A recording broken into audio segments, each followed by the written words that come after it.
Hi,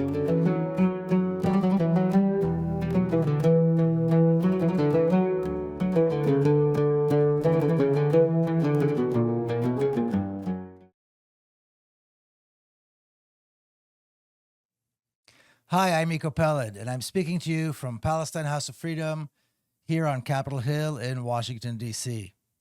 I want to talk about the question, does Israel have a right to exist? This is a question that comes up many, many times. It is a question that is obviously asked and thrown at people by Zionists, by people who think that Israel does have a right to exist. And many times they ask it in order to trap or entrap whoever it is that's talking. So let's take a close look at this question. People have a right to self-determination. States do not have a moral or intrinsic right to exist. They are political and legal creations, and they come and they go. Many of us remember that there was a country called Yugoslavia at one point. There was a country called Czechoslovakia. There was a country called South Vietnam. There was Rhodesia, and so on and so forth. No one ever brought up the question, do they have a right to exist, or do they not have a right to exist? They evolved into what they are today as a result of the change in political circumstances. Certainly on the issue of Palestine, when we say Israel does not have a right to exist, this refers to how the state was established and the history of the last 80 years in the region and what that state has created, what that state has done, and how it existed as an actor in that part of the world, in Western Asia. The State of Israel was established after a brutal campaign of ethnic cleansing, massacres, and violations of international law. Many of these are considered crimes against humanity. And then the crime of apartheid was committed when the state created itself as an apartheid state. The State of Israel established itself as an apartheid state. And of course, we know today that all the major human rights organizations have recognized that and stated very clearly in published reports saying that it is an apartheid state. So saying that Israel has a right to exist is legitimizing these crimes against humanity and saying that a state has a right to exist, even though it has committed these crimes of ethnic cleansing, apartheid, and now, of course, we know genocide as well.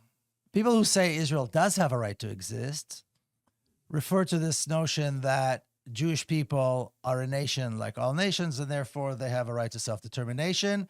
And because of the history of the Jewish people in Europe, anti-Semitism and the Holocaust, there is a necessity for a Jewish state in order to protect the Jewish nation. But this claim rests on a misleading assumption, on a wrongful assumption, which was created by the Zionists and is spread by the Zionists, and according to which the Jews are, or Jewish people are, a nation in the modern sense of the word.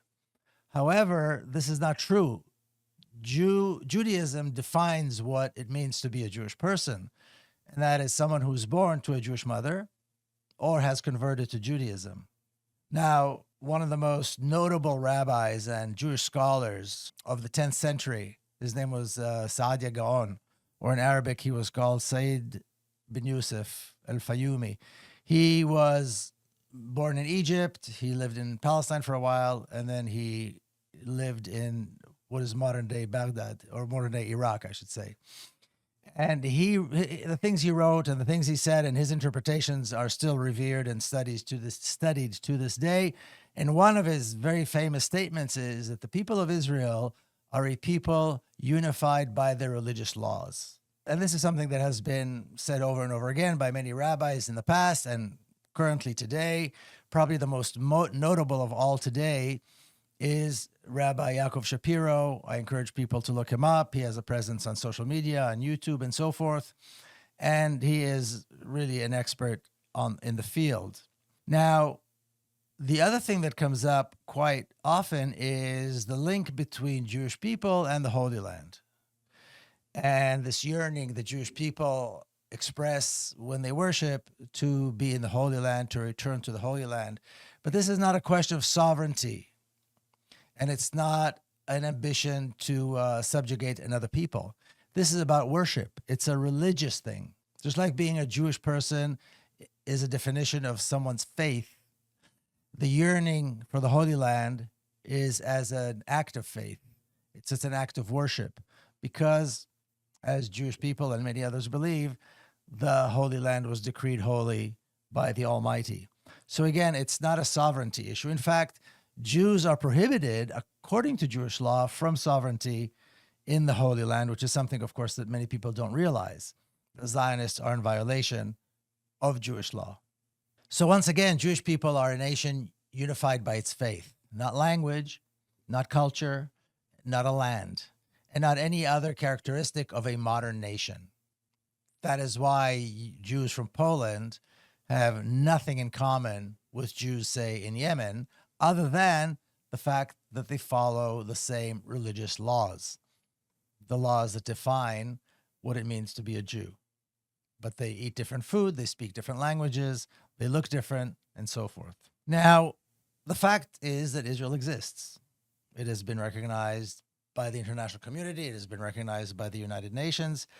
But when we say Israel does not have a right to exist, this is not a legal claim, but a moral and political position. Legitimizing a genocidal apartheid regime that has taken over another nation's land and changed its name is legitimizing the crimes. These are crimes that are known to be crimes against humanity. So if anyone believes and claims that Israel has a right to exist, that means accepting Israel as it is. There's an 80-year history. We know what has happened in Western Asia since the State of Israel was established, and North Africa as well. We know about the wars. We know about the refugees. We know about the assassinations of people around the world and so forth, almost all initiated by the State of Israel. Now, the State of Israel not only is a regime that has taken over Palestine and now controls all of it, and by it, I mean the people and the resources, it is also in the process, a very, very aggressive process of destroying the history and the heritage of Palestine. Palestine has a long and glorious Muslim and Arab heritage that goes back more than 1,500 years.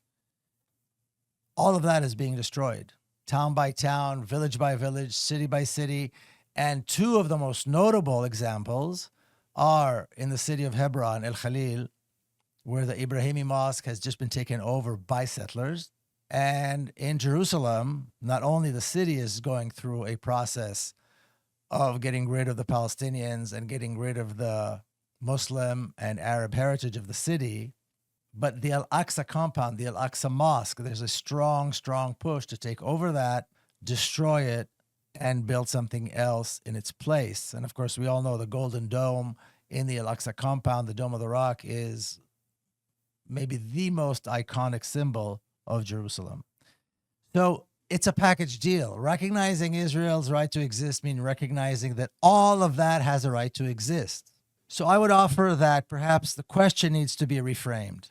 Not does Israel have a right to exist, but does this regime called Israel that has taken over Palestine have a right to exist at the expense of Palestinians and in violation of the rights of the Palestinian people?